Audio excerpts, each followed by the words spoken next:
नमस्कार। आज के इस वीडियो में हम भारत में राष्ट्रवाद के विकास के बारे में यानी कि emergence of nationalism in India इस टॉपिक पर चर्चा करने वाले हैं। तो आइए सबसे पहले समझते हैं एक राष्ट्र क्या होता है। राष्ट्रवाद को समझने से पहले हमें यह जानना आवश्यक है कि राष्ट्र का निर्माण कैसे होता है, उसका आधार क्या है। राष्ट्र कुछ लोगों के समूह को बिलोंग करता है। यह ऐसे लोगों के समूह को बताता है जो एक ही क्षेत्र में बहुत लंबे समय से रह रहे हैं और इस वजह से उनमें बहुत ही स्ट्रॉन्ग सेंस ऑफ अटैचमेंट है, यानी कि बहुत ही आत्मीयता के साथ वो जुड़े हुए हैं। इस जुड़ाव के बहुत सारे आधार हो सकते हैं, जैसे कि उनका समान ऐतिहासिक अनुभव, एक जैसे इतिहास से वो गुजरे हैं, या फिर उनकी समान संस्कृति, या फिर कोई कॉमन लैंग्वेज यानी कि एक जैसी भाषा, या फिर यह विश्वास कि उनकी कल्चरल आइडेंटिटी यानी कि उनका जो सांस्कृतिक प्रतिनिधित्व है या उनकी सांस्कृतिक जो आइडेंटिटी है उसको प्रोटेक्ट करने की ज़रूरत है और इसके लिए उन्हें एक अलग स्टेट की यानी कि एक अलग देश की आवश्यकता है। तो इस तरीके से किसी भी नेशन का निर्माण होता है। हम आज राष्ट्रवाद पर चर्चा करने वाले हैं। तो यह समझने के बाद कि नेशन यानी कि राष्ट्र क्या है, हम बात करते हैं नेशनलिज्म पर। नेशनलिज्म क्या है? यह एक तरीके का सेंटिमेंट है, भावना है। यह एक ऐसी आइडियोलॉजी है जो कि किसी पर्टिकुलर नेशन यानी कि किसी देश विशेष के लोगों के हितों को यह आगे बढ़ाने का कार्य करती है और यह दूसरे लोगों से अपने आप को अलग करने का कार्य भी करती है। जैसे भारत के नागरिक अपने आप को भारतीय के तौर पे जानते हैं, वहीं बांग्लादेश के नागरिक अपने आप को बांग्लादेशी के तौर पे जानते हैं। तो ये एक तरीके की एक्सक्लूसिवनेस है। नेशनलिज्म की फीलिंग से हम सभी जैसा कि परिचित हैं ही।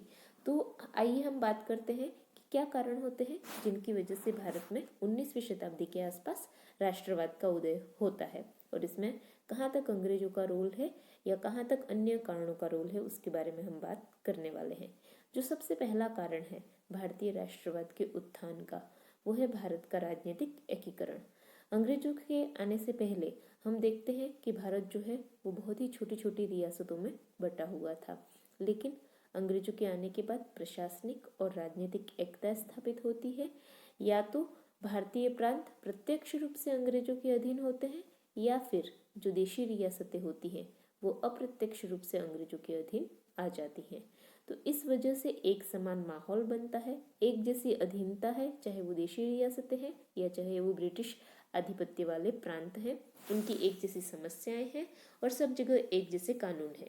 जैसे अगर हम बात करते हैं कि लॉर्ड डलहौजी का जो डॉक्ट्रिन ऑफ लैप्स यानी कि व्यपगत का सिद्धांत जो था, जिसके तहत उत्तराधिकार को मान्यता नहीं दी गई थी और झांसी जैसे बहुत सारे राज्यों का ब्रिटिश साम्राज्य में विलय कर लिया गया था। तो ये एक जैसी अधीनता थी, एक जैसी समस्याएं थी और इस वजह से एक जैसी भावनाओं का आविर्भाव यानी कि राष्ट्रवाद का आविर्भाव जो है वो हो पाता है। तो ये तो हमने बात की भारत के राजनीतिक एकीकरण के बारे में। अगला जो कारण है वो है धर्म सुधार आंदोलन। 19वीं शताब्दी में ईसाई धर्मांतरण के विरुद्ध धर्म सुधार आंदोलन छेड़ा जाता है। इसके अलावा धार्मिक और सामाजिक कुरीतियां जो भारतीय समाज में व्याप्त थी उनके विरुद्ध भी यह धर्म सुधार आंदोलन होता है और यह होता है सांस्कृतिक एकता और गौरव की प्राप्ति करने के लिए। जैसे कि आर्य समाज की स्थापना होती है, ब्रह्म समाज की स्थापना होती है, थियोसॉफिकल सोसाइटी, प्रार्थना समाज, रामकृष्ण मिशन और भी बहुत सारे फैक्टर्स जो हैं या बहुत सारे संगठन जो हैं वो स्थापित होते हैं। इस धर्म सुधार आंदोलन की वजह से भारतीयों की चेतना जो है वो बढ़ती है, उनकी मानसिकता व्यापक होती है और वो जाति, समाज और सीमित क्षेत्रवाद इन सब से ऊपर उठ करके एक बड़े लेवल पर अपनी सोच को रख पाते हैं, जो कि भारतीय राष्ट्रवाद को आगे बढ़ाने का कार्य करती है। इसके अलावा है पाश्चात्य विचारकों द्वारा या पाश्चात्य विद्वानों के द्वारा भारतीय संस्कृति का अध्ययन किया जाना और इस अध्ययन के द्वारा उनके द्वारा भारतीयों में गौरव की भावना को भरना। जैसे कि विलियम जोन्स के द्वारा 1784 में एशियाटिक सोसाइटी की स्थापना की गई, जिसका एकमात्र उद्देश्य था भारतीय संस्कृति का अध्ययन करना। और इसी के परिणाम स्वरूप हम देखते हैं कि बहुत सारे भारतीय ग्रंथों जैसे कि भगवद गीता का विलियम जोन्स के द्वारा अंग्रेजी अनुवाद किया गया। इसके अलावा अभिज्ञान शाकुंतलम जो कि कालिदास द्वारा लिखा गया नाटक है, हितोपदेश का भी अंग्रेजी में विलियम जोन्स के द्वारा अनुवाद किया गया। मनुस्मृति जैसे ग्रंथों का भी अनुवाद किया गया। तो इसके द्वारा भारतीय संस्कृति के बारे में लोगों को पता चला। जो लोग पहले भारत के बारे में या भारतीय संस्कृति के बारे में हीन भावना रखते थे या इसे हीनता की दृष्टि से देखते थे, उन्हें अब समझ आने लगी कि भारतीय बहुत सारी चीज़ों में बहुत ज़्यादा यूरोपियंस से भी आगे थे। अलेक्जेंडर कनिंघम का नाम आपने सुना होगा, जो कि भारत में आर्कियोलॉजी के यानी कि पुरातत्व विज्ञान के जन्मदाता भी कहे जाते हैं। उनके द्वारा भी भारतीय संस्कृति के अध्ययन को बढ़ावा दिया गया। इसके अलावा मैक्स मूलर का नाम आपने सुना होगा, जिन्होंने बुक लिखी है the sacred books of the east. ये वेदों का इंग्लिश ट्रांसलेशन मैक्स मूलर के द्वारा किया गया था। ये मूलतः एक जर्मन नागरिक थे, लेकिन भारतीय संस्कृति से ये बहुत ज़्यादा प्रभावित थे। इन्होंने एक और बुक लिखी जिसका टाइटल है what India can teach us. तो इस तरीके से भारतीय संस्कृति एनी बिसेंट के द्वारा भारतीय संस्कृति को बहुत ज़्यादा बढ़ावा दिया गया। तो भारतीय संस्कृति को अब भारतीयों की दृष्टि में इन सब प्रयासों के द्वारा ऊपर उठाने का कार्य किया गया। भारतीयों में गौरव की भावना का इसके द्वारा सृजन हुआ। अगला जो कारण है वो है पाश्चात्य शिक्षा, अंग्रेजों के द्वारा दी जाने वाली शिक्षा। पाश्चात्य शिक्षा अंग्रेजी में दी गई और अंग्रेजी क्योंकि एक संपर्क भाषा के तौर पर बन पाई। पहले ये था कि अलग अलग क्षेत्रों की अलग अलग भाषाएं थी। महाराष्ट्र की मराठी है, बंगाल की बांग्ला है, या उत्तर प्रदेश की हिंदी है, या गुजरात की गुजराती है। तो इस कारण से क्षेत्रवाद की भावना काफ़ी प्रबल रहती थी और लोग एक दूसरे की भाषा नहीं समझ पाते थे, तो इस कारण उनमें संपर्क भी नहीं हो पाता था। लेकिन एक कॉमन लैंग्वेज यानी कि इंग्लिश के आ जाने से साउथ का व्यक्ति भी नॉर्थ इंडिया के किसी भी व्यक्ति से संपर्क कर सकता था, कम्युनिकेट आसानी से कर सकता था। पाश्चात्य शिक्षा का एक सुखद परिणाम यह रहा कि बहुत सारे पाश्चात्य विचारक जो थे जैसे कि James Mill, Milton, Rousseau, Voltaire, Jeremy Bentham, इन लोगों के जो उदारवादी विचार थे उनसे भारतीयों को परिचित होने का मौका मिला और उन्हें अपने अधिकारों के प्रति सजगता बढ़ी। फ्रांस की जो क्रांति है उसका भी बहुत महत्वपूर्ण योगदान रहा, क्योंकि पाश्चात्य शिक्षा के द्वारा भारतीय लोगों ने फ्रांस की क्रांति को जाना और उसके समानता, स्वतंत्रता तथा भ्रातृत्व के नारे को उन्होंने अंगीकार किया और उसी तरीके की मांग उन्होंने भारत में अंग्रेजों के सामने रखी। इंग्लैंड से जिन लोगों ने शिक्षा प्राप्त की वो वहाँ जैसी प्रजातांत्रिक संस्थाओं की मांग भारत में करने लगे।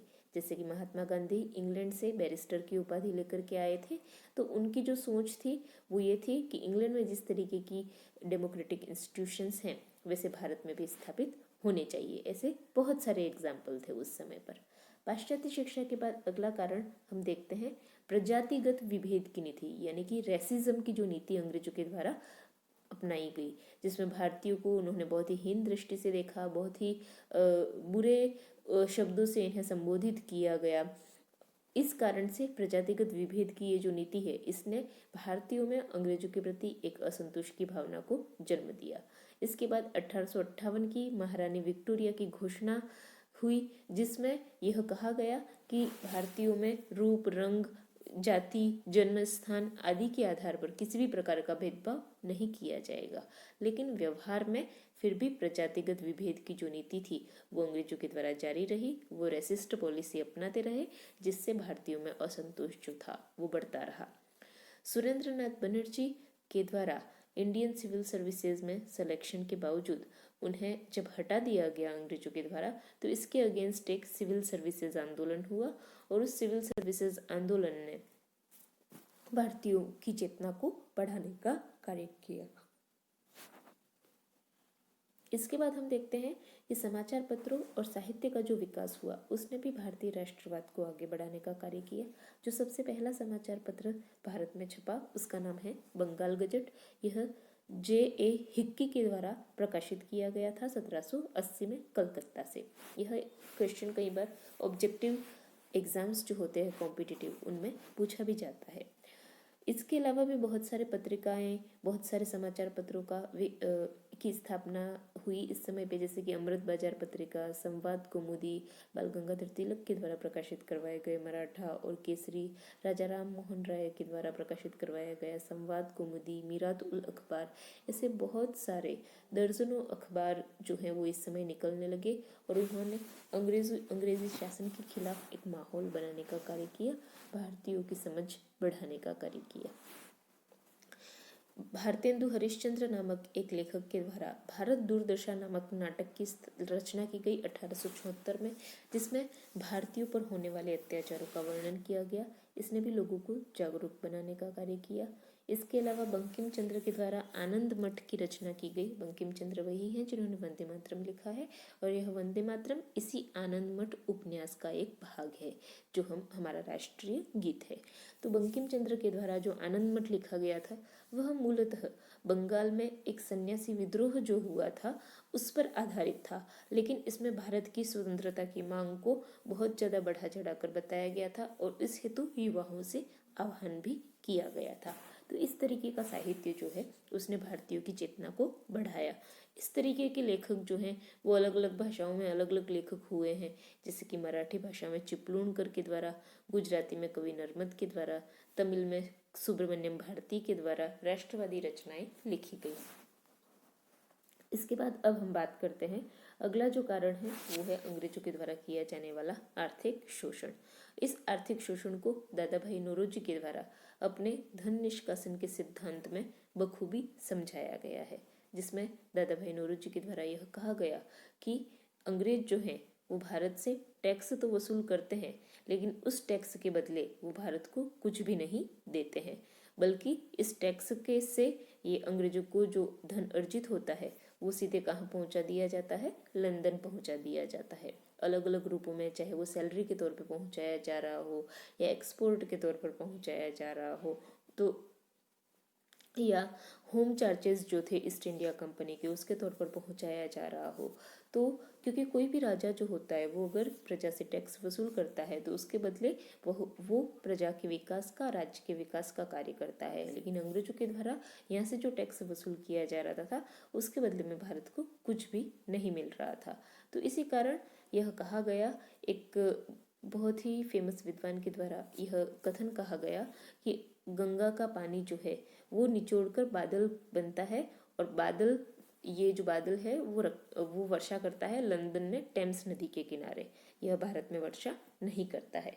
तो इस तरीके की उनकी आर्थिक शोषण की नीतियों ने भी भारतीयों में असंतोष को जन्म दिया। अंग्रेजों के द्वारा बहुत सारे परिवहन और संचार के साधनों का विकास किया गया, जैसे रेलवे का विकास किया गया, डाक व्यवस्था, तार यानी कि टेलीग्राम का भी विकास किया गया। ये परिवहन और संचार के जो साधन थे इसने भारतीयों के बीच कम्युनिकेशन को बढ़ाने का कार्य किया। यद्यपि इनकी स्थापना के पीछे या इनको लाने के पीछे अंग्रेजों का उद्देश्य कुछ और था, लेकिन इसका एक अच्छा परिणाम यह आया कि भारत देश के जो नागरिक थे उनका आपस में मेलजोल बढ़ने लगा।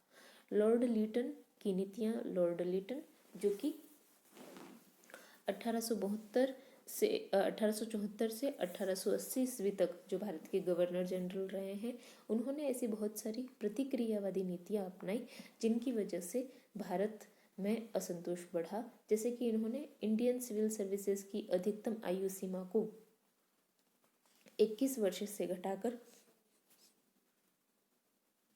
19 वर्ष कर दिया। इसके कारण बहुत ज़्यादा असंतोष फैला। 1877 में भीषण अकाल के बावजूद 1878 में बहुत शान शौकत के साथ दिल्ली दरबार का आयोजन किया गया, जिसके कारण भारतीयों को लगा कि अंग्रेजों को भारतीयों से कोई सिंपैथी नहीं है, बल्कि उन्हें भारतीयों से कोई मतलब ही नहीं है। 1878 में लॉर्ड लीटन के द्वारा वर्नाक्यूलर प्रेस एक्ट लाया गया, जिसके द्वारा भारतीय भाषाओं में प्रकाशित होने वाले समाचार पत्रों पर बहुत सारे प्रतिबंध लगा दिए गए। लेकिन ये प्रतिबंध सिर्फ भारतीय भाषा के समाचार पत्रों पर थे, अंग्रेजी भाषा के समाचार पत्रों पर नहीं थे। इसके खिलाफ भी बहुत बड़ा आंदोलन हुआ और बाद में इस एक्ट को रद्द करना पड़ा। द्वितीय अफगान युद्ध जो लॉर्ड लीटन के समय लड़ा गया, जिसका ब्रिटिश साम्राज्य को भी कोई लाभ नहीं हुआ, भारत को कोई लाभ नहीं हुआ, उल्टा भारतीय धन जो था उसका अपव्यय किया गया। शस्त्र अधिनियम इनके द्वारा लाया गया। तो इन सब कारणों से लॉर्ड लीटन के अगेंस्ट यानी कि ब्रिटिश साम्राज्य के अगेंस्ट बहुत ही तनावपूर्ण माहौल जो था वो क्रिएट हो चुका था। इसके बाद हम देखते हैं इल्बर्ट प्रस्ताव, जो कि लॉर्ड रिपन के समय लाया गया था, जो कि 1880 से 1884 ईस्वी तक भारत के गवर्नर जनरल रहे। इल्बर्ट प्रस्ताव ने भारत में एक बहुत ही जागरूकता फैलाने का कार्य किया। लॉर्ड रिपन के समय यह लाया गया था। लॉर्ड रिपन के समय तक बहुत सारे यह प्रस्तुत किया गया था लॉर्ड रिपन की काउंसिल के विधि सदस्य सीपी इल्बर्ट के द्वारा, और इसीलिए इसे इल्बर्ट प्रस्ताव के नाम से जाना जाता है। इस प्रस्ताव के द्वारा यह प्रस्तावित किया गया था कि भारतीय न्यायाधीश जो हैं वो किसी भी अंग्रेज के विरुद्ध फौजदारी मुकदमा नहीं सुन पाएंगे, क्योंकि भारतीय न्यायाधीश को इस इक्वल ही नहीं समझा गया, इस योग्य ही नहीं समझाया गया। जबकि लॉर्ड रिपन के समय तक अनेक भारतीय सेशन जज बन चुके थे, तो यह एक तरीके से भारतीयों की तौहीन थी। अंग्रेजों ने जब यह बिल पास हो गया तो इसके विरोध में एंग्लो इंडियन डिफेंस एसोसिएशन का गठन कर लिया। इस बिल पर जो भी विरोध किया गया भारतीयों के द्वारा और अंग्रेजों के द्वारा, उससे यह लग गया है कि इल्बर्ट प्रस्ताव किस तरीके से लॉर्ड रिपन क्योंकि इसको पारित करना चाह रहे थे और वो भारतीयों को इस तरीके का अधिकार देना चाह रहे थे कि वो किसी अंग्रेज के विरुद्ध फौजदारी मुकदमा सुन पाए, लेकिन इसका जो विरोध अंग्रेजों के द्वारा किया गया, तो इस कारण से भारतीयों को यह लगा कि अंग्रेज जो हैं वो किसी भी तरीके से भारतीयों को किसी भी चीज़ के लिए योग्य नहीं समझते हैं। इसी कारण हेनरी कॉटन का यह कथन है कि इस बिल के विरोध में किए गए आंदोलन ने भारतीय राष्ट्रीय विचारधारा को जितनी एकता प्रदान की, उतनी तो यह बिल पारित होकर भी प्रदान नहीं कर सकता था। इल्बर्ट प्रस्ताव के बाद अगला कारण है 1904 में जापान के द्वारा रूस को पराजित कर देना। अभी तक यह माना जाता था कि जितनी भी यूरोपीय शक्तियां हैं वो अजेय हैं, कोई भी एशियाई शक्ति उन्हें परास्त नहीं कर सकती है। लेकिन 1904 में जब जापान के द्वारा, जापान जैसे छोटे से देश के द्वारा रूस को पराजित कर दिया गया, तो एशियाई देशों को लगा कि नहीं, यूरोपीय शक्तियों को भी परास्त किया जा सकता है। इसके अलावा यूरोप में इस समय पे जो आंदोलन चले, चाहे वो यूनान का स्वतंत्रता संग्राम हो या इटली का स्वतंत्रता संग्राम हो जो कि जोसेफ मेज़िनी के नेतृत्व में हुआ, या आयरलैंड का स्वतंत्रता संग्राम हो, इनसे भी भारतीयों को प्रेरणा मिली। बहुत सारे भारतीयों ने, जैसे कि सुरेंद्रनाथ बनर्जी, लाला लाजपत राय, इन्होंने मेज़िनी के द्वारा प्रारंभ किए गए तरुण इटली आंदोलन यानी कि यंग इटली मूवमेंट पर व्याख्यान दिए और भारतीयों को प्रोत्साहित करने का कार्य किया। तो ये कुछ कारण हमने देखे जिनकी वजह से 19वीं शताब्दी के आसपास भारत में राष्ट्रवाद की चेतना का आविर्भाव हुआ, और इस राष्ट्रवाद की चेतना की वजह से ही भारतीय स्वतंत्रता संग्राम जो है वो सफल हो पाया। धन्यवाद।